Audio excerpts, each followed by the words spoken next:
300 miles south of Cairo, on the west bank of the Nile, a doorway of almost unbelievable scale still stands. No crane known from the ancient world is recorded as having lifted stone of this weight. Clearance beneath the lintel exceeds 12 feet. The surrounding blocks reach as much as 100 tons apiece, locked together without a trace of mortar. Even now, a knife blade cannot find purchase in the seams. The granite itself is foreign to the site. It was cut at Aswan, nearly 250 miles upriver, transported the length of Egypt by methods the dynastic engineering record never fully accounts for, and then seated with a precision the excavators of 1903 called extraordinary. Almost no one mentions the next point. When those first diggers finished their reports, the original papers still sitting in the published literature, they did not assign the structure to the pharaoh whose name appears on its walls. Two of them reached the opposite verdict. They judged it older, substantially older perhaps than dynastic Egypt altogether. This is the Osireion. By any candid standard, it ranks among the most architecturally anomalous monuments left from the dynastic age. To grasp why that claim is not overstated, the setting must be understood. The Osireion does not stand isolated. A descending corridor links it to one of Egypt's most celebrated temples, and the contrast between the two, once noticed, is hard to forget.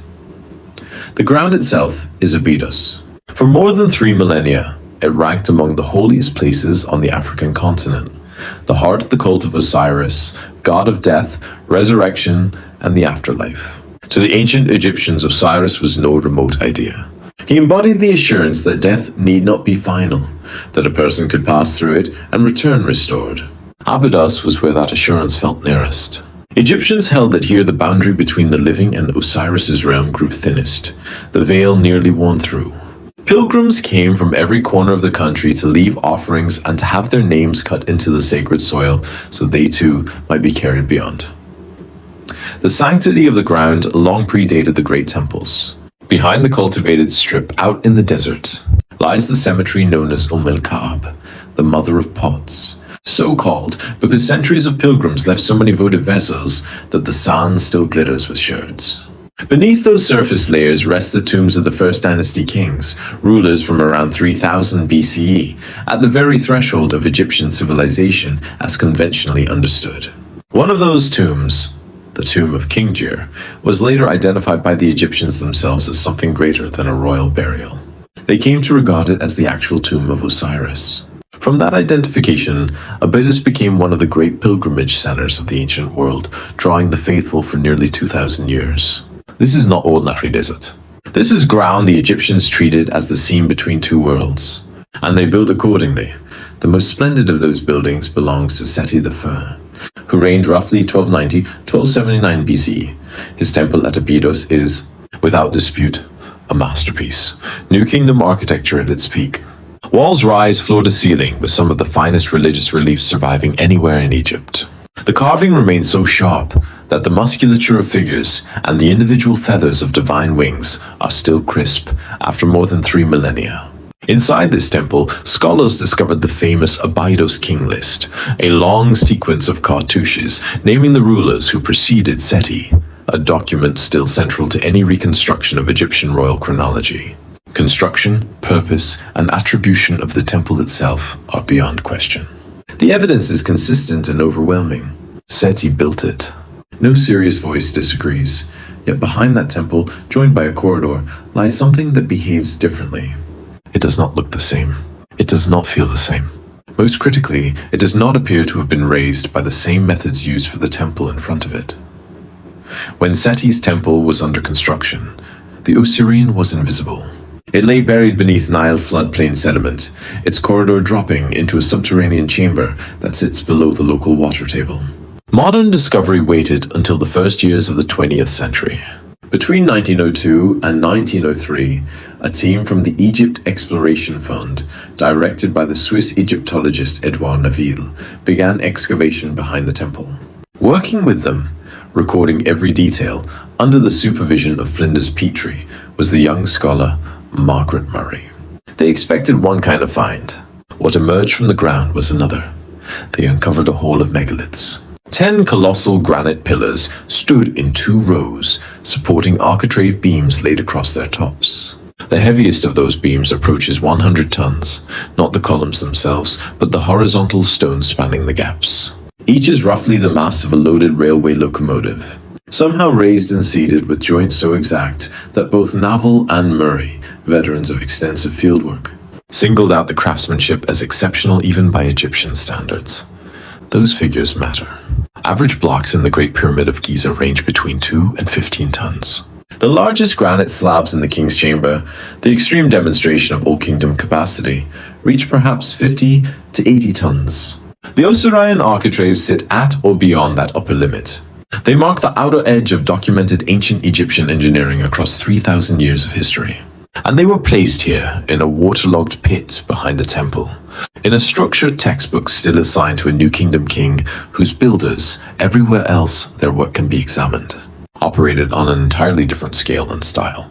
The granite itself is not local. It is Aswan granite, the hard rose-colored stone quarried at the First Cataract, roughly 250 miles to the south. That distance cannot be treated as incidental. Each 100-ton block had to be freed from living bedrock, moved to the river, floated or dragged a distance longer than many modern nations are wide, unloaded, then maneuvered into a chamber below the water table and lifted into final position. Dynastic records confirm that Egyptians moved heavy stone. Barges, sledges, ramps, levers, and organized labor are all attested. Those methods, however, are best documented for blocks weighing a few tons to a few dozen tons. At the mass of the Osireion architraves, the written and pictorial evidence thins. The stone arrived. The precise sequence of operations at this scale and in this setting remains largely a matter of inference. What struck the excavators hardest as they stood in the mud, water rising around their boots, was not the weight but the fit. The great blocks of the central hall meet without mortar of any kind. No binder, no filler, no cement. They are simply cut, dressed, and set against one another so accurately that the seams close to a hairline. Murray noted that a blade could not be forced between the faces. The stones appear almost continuous, as if a single mass of granite had fractured along invisible planes rather than been assembled course by course. This is not later ornament. Ornament can be added at any time. This is the geometry of the construction itself, executed to a tolerance that would tax a modern mason equipped with power tools, diamond blades, and laser levels. Picture the hall as Naval and Murray first saw it. Walls streaked with silt, black water lapping the pillar bases, air cool and heavy with the scent of river mud and stone. Overhead, the architraves hang, each heavier than anything the pyramid builders placed 1,000 years before Seti's birth, each joint vanishing in the dim light. The impression is of a structure meant to last not a reign or a dynasty, but indefinitely. Raised by people whose engineering capacity, at least here, appears to surpass anything the 19th dynasty demonstrated elsewhere. That impression unsettled the excavators. They had spent careers among 19th dynasty monuments. They knew how Seti's craftsmen worked and what the finished products looked like. This did not match. Nabil was no sensationalist. He was a cautious, conservative scholar who had excavated in Egypt for decades and understood the risk of extravagant claims. Yet when he published, he refused the expected attribution. He did not simply stamp the pharaoh's name on the structure standing before the temple. He proposed instead that the Osireion did not belong to the 19th dynasty at all, that it was older, substantially older than the civilization that left temples and tombs along the Nile. His reasoning rested on style.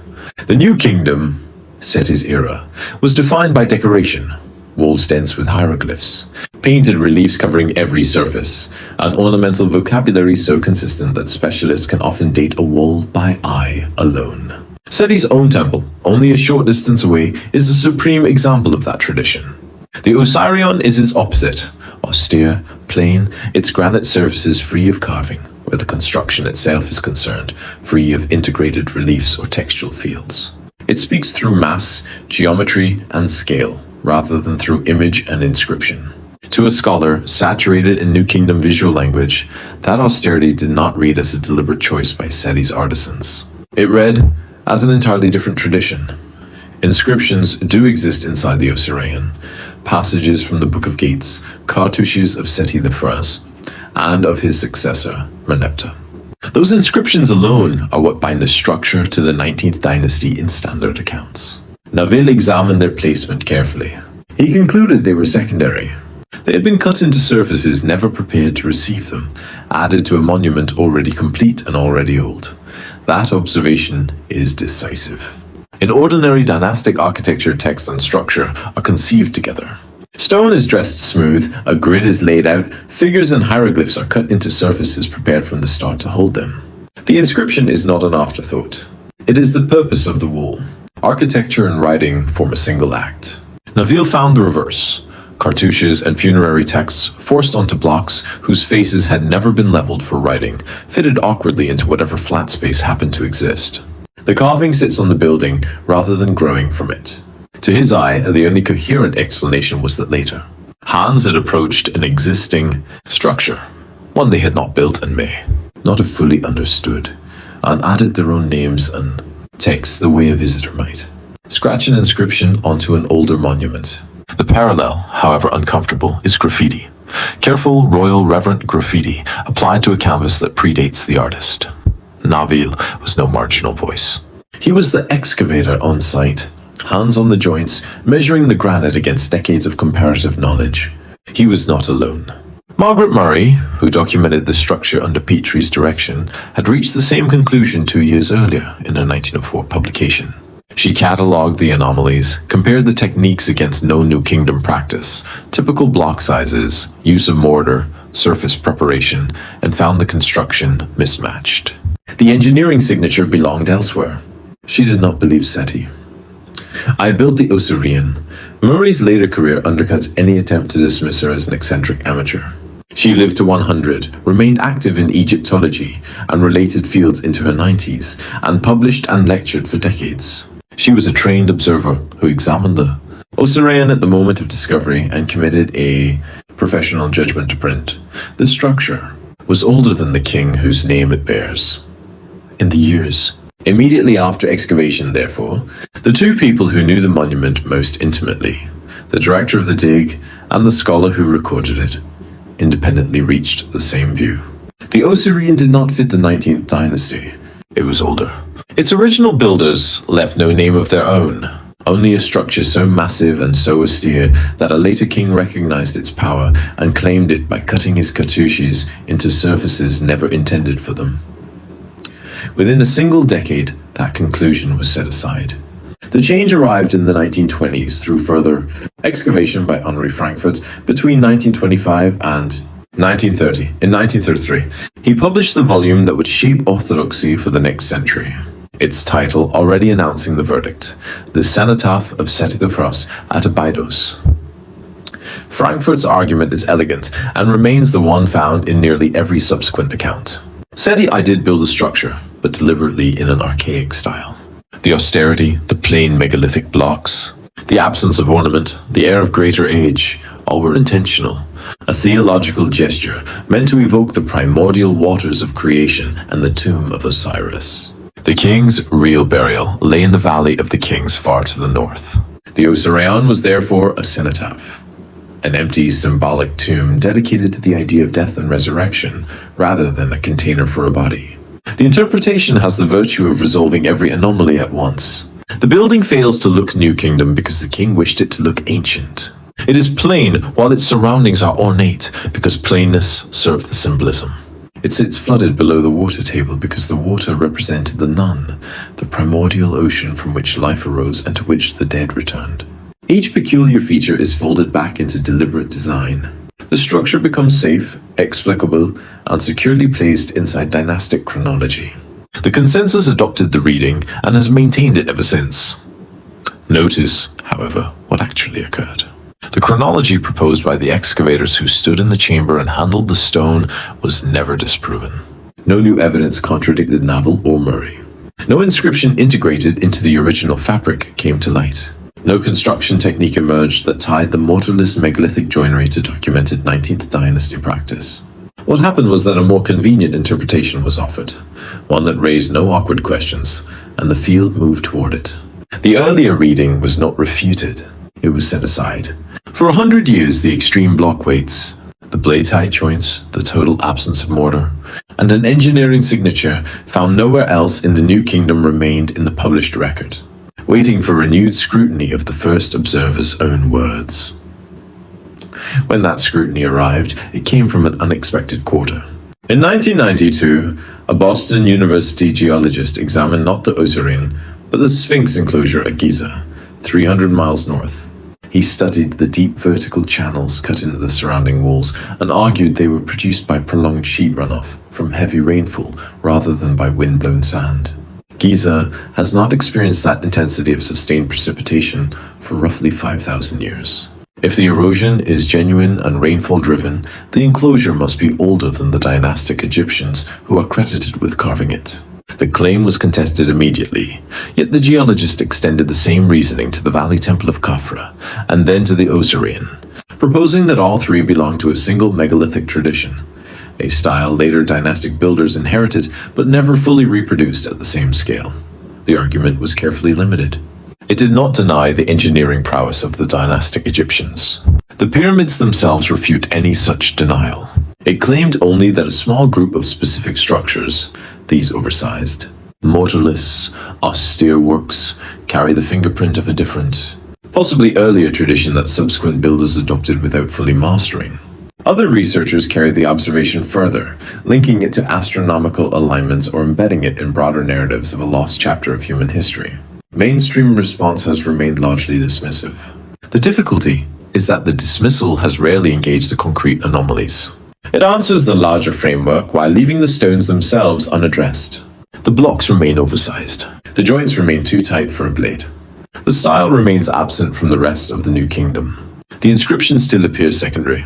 The proportions, the 12-foot clearances, the vast passages, the hull scaled beyond any documented Egyptian population remain unexplained and still present. Modern archaeological work at Abydos has concentrated on the early dynastic royal tombs, rather than on the chronological status of the Osireion. That question remains, by any candid assessment, open. One further ancient voice deserves notice. A Greek geographer traveling through Egypt in the 1st century BCE described a remarkable structure at Abydos as already ancient, old, weathered, a relic of the deep past, even in his day. He assigned it neither to Seti the Wise nor to any other named builder.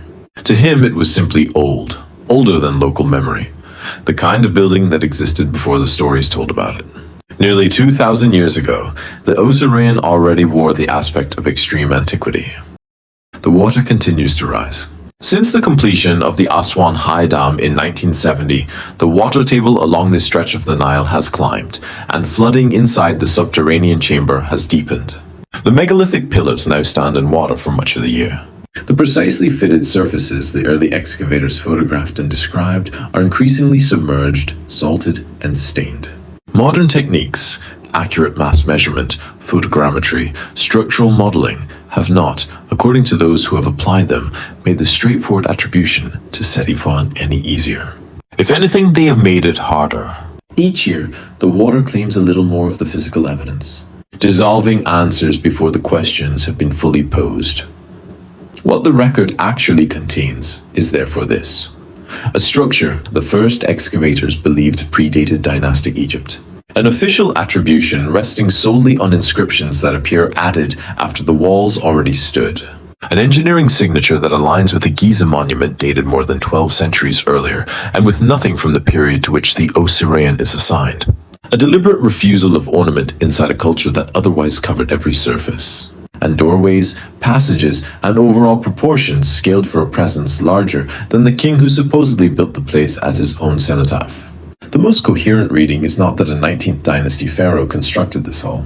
It is that he found it, claimed it, and cut his name into walls already ancient.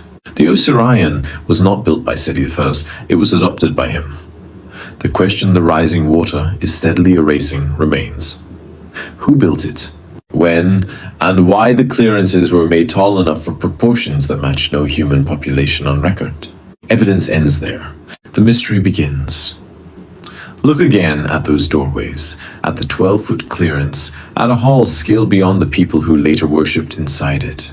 Is the size symbolic, an intentional piece of theological grandeur meant to overawe the visitor? Or does it mean exactly what the measurements suggest? That the original occupants did not share the bodily dimensions of the humans who came after? Make the case in the comments. While considering that, name the next impossible structure that should be examined. The site whose textbook explanation collapses the moment the original excavation reports are read carefully. Leave the suggestion below and stay subscribed so the next investigation reaches you before the water takes still more. One final detail from the early record is almost never repeated and deserves attention. When the first team cleared the central hall, they noted a raised stone platform between the 2 rows of pillars, surrounded on all sides by a channel cut to hold water. The platform sat like an island in the subterranean pool. The conventional interpretation identifies it as the primordial mound, the first land rising from the waters of creation. Perhaps that reading is correct. Yet examine the execution. The platform is not rough. Its edges are squared, its surface dressed flat. The surrounding channel was cut with the same indifference to decoration that characterizes the entire structure. No carving, no relief, no attempt at beauty, only the cold precision of work built to a specification. A contemporary observer recorded that the joints between the paving stones were so tight, standing water did not seep through them. The floor held its level as though poured rather than laid. That is not the language of a symbolic flourish added by New Kingdom masons. It is the description of a working surface engineered to remain dry inside a chamber that has since been overtaken by a water table no one in the early 20th century imagined would rise so high. That detail, more than the block weights or the door heights, is the one that lingers. A floor designed to stay above water is now drowning beneath it. If the island was meant to remain dry, what purpose did it serve, and what once stood upon it? Offer your reading below. Every response will be considered before the next site is chosen.